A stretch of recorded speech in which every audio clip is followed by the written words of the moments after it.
its purpose no longer exists. Of course, it was built in order to be a way out to the island, a fun fair, but primarily it was to get people into Weston from elsewhere. In the great days of the paddle steamers, that's all gone.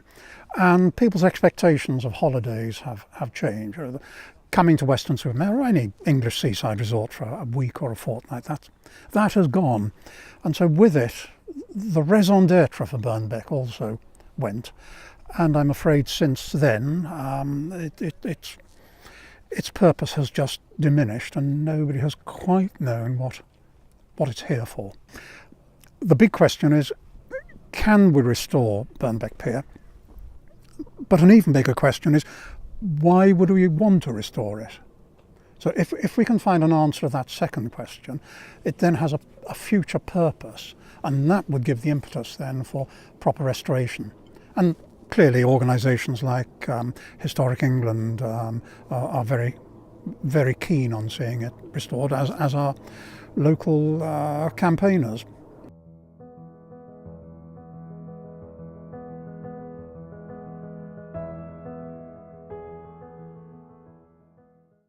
So you need attractions, you need the right mix of activity for young people, historical archive activity, that you want to be able to work with the schools, with the colleges and the universities as we've been doing, in order to have something that is fit for all, as well as our day visitors. We know Weston now is a staycation, 2 or 3 day break.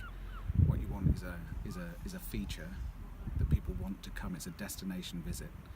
But each time they come back, there's something different to see. It needs to be for the benefit of the people, and once the ownership is sorted out, because whilst it's in the hands of a commercial developer, it's not in the interests of the local people. But the model of community benefit society, charity, getting involved, is that their objectives could be to preserve and maintain the pier for future generations of Weston, and that's the model, so that all money that was raised through any development on it would all go back into the pier for the benefit of the local community. So if you imagine, we've done quite a bit over the last few years with universities, University of Bristol, particularly our engineering students, and also media.